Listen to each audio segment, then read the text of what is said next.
ಪ್ರಪಂಚ ಶಕ್ತಿ ಎಲ್ಲ ಕಡೆಯೂ ಇದೆ. ಜೀವ ಅಜೀವ ವಸ್ತುಗಳು ಪ್ರತಿಯೊಂದಕ್ಕೂ ಪ್ರಪಂಚ ಶಕ್ತಿ ಬೇಕು. ಒಬ್ಬ ಆಸ್ಪತ್ರೆಯಲ್ಲಿ ಮಲಗಿದ್ದಾನ, ಅವನಿಗೆ ವೆಂಟಿಲೇಟರ್ ಹಾಕಿದ್ದಾರೆ ಅಂತಂದರೆ ಆಕ್ಸಿಜನ್ ಹೋಗ್ತಿದೆ ಅಂತ ಅರ್ಥ. ಅಂದರೆ ಅವನ ದೇಹದಲ್ಲಿರುವ ಅಂಗಗಳು ಯಾವುದೋ ಏರುಪೇರಾಗಿದೆ, ಕೆಲಸ ಮಾಡೋಕ್ಕೆ ತಾಕತ್ತನ್ನು ಕಳ್ಕೊಂಡಿದೆ, ಆರ್ಟಿಫಿಷಿಯಲ್ ಆಗಿ ಕೆಲಸ ಮಾಡೋಕ್ಕೆ ಮಾಡ್ತಿದ್ದಾರೆ.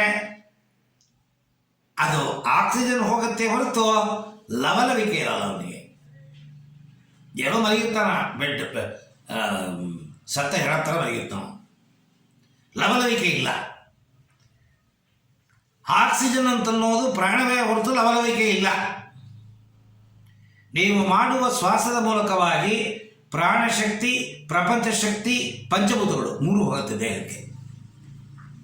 ಪ್ರಾಣಶಕ್ತಿ, ಪ್ರಪಂಚ ಶಕ್ತಿ, ಪಂಚಭೂತ ಇದು ಮೂರುವೇ ನಮಗೆ ಗೊತ್ತಿಲ್ಲದೆ ನಮ್ಮ ಮೂಗಿನ ಹೊಳ್ಳೆಯಿಂದ ಹೋಗುತ್ತೆ. ಆಧ್ಯಾತ್ಮ ಸಾಧನೆ ಮಾಡಿದಾಗ, ಪ್ರಾಣಾಯಾಮ ಮಾಡಿದಾಗ, ಧ್ಯಾನ ಮಾಡಿದಾಗ ನಿಮ್ಮ ಬ್ರಹ್ಮರಂಧ್ರದ ಮೂಲಕವಾಗಿ ನಿಮಗೆ ಗೊತ್ತಿಲ್ಲದೇನೆ ಪ್ರಪಂಚ ಶಕ್ತಿ, ಪ್ರಾಣಶಕ್ತಿ, ಪಂಚಭೂತ ಅಬಂಡೆಂಟ್ ಕ್ವಾಂಟಿಟಿ ಹೋಗುತ್ತೆ.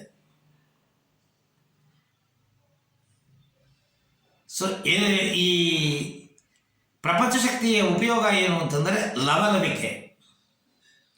ಪ್ರತಿಯೊಂದು ಆರ್ಗನನ್ನು ದೂಡಿ ಬಿಡುತ್ತೆ, ರೋಗ ನಿರೋಧಕ ಶಕ್ತಿಯನ್ನು ಜಾಸ್ತಿ ಮಾಡುತ್ತೆ, ದೇಹದಲ್ಲಿರುವ ಟಾಕ್ಸಿನ್ಸನ್ನು ಕ್ಲೆನ್ಸ್ ಮಾಡುತ್ತೆ, ದೇಹದಲ್ಲಿ ಏನಾದರೂ ಅನಾರೋಗ್ಯ ಇದ್ದ ಪಕ್ಷದಲ್ಲಿ ಆರೋಗ್ಯವಾಗಿ ಕನ್ವರ್ಟ್ ಮಾಡುತ್ತೆ. ಅದಕ್ಕೇನೆ ಯೋಗಿಗಳು, ಸಂತರು, ಸನ್ಯಾಸಿಗಳು ನೋಡಿ ಏನು ಚುರುಗುತರ, ಏನು ಚಟುವಟಿಕೆ ಅವರದು.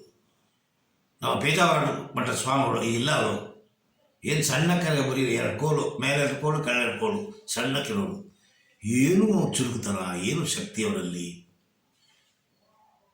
ಆ ಶಕ್ತಿಗೆ ಮೂಲವೇ ಪ್ರಪಂಚ ಶಕ್ತಿ. ಸೊ ಆ ಪ್ರಪಂಚ ಶಕ್ತಿ ನಮ್ಮನ್ನು ತುಂಬ ಎನರ್ಜೆಟಿಕ್ ಆಗಿ, ಎಂಥ್ಯೂಸಿಯಾಸ್ಟಿಕ್ ಆಗಿ ಇಟ್ಕೊಳ್ಳುತ್ತೆ. ನಿಮ್ಮ ಮೆದುಳಿನ ಕೆಲಸ ಚುರುಕುತನ ಪ್ಲಸ್ ಇಂಟೆಲಿಜೆನ್ಸ್, ಶಾರ್ಪ್ನೆಸ್, ಇದೆಲ್ಲ ನಮಗೆ ಪ್ರಪಂಚ ಶಕ್ತಿಯಿಂದ ಮಾತ್ರ ಸಿಗೋದು. ಸೊ ಈ ಪ್ರಪಂಚ ಶಕ್ತಿ ಇತ್ತು ಅಂತಂದರೆ ಆರೋಗ್ಯದ ಮೂಲ.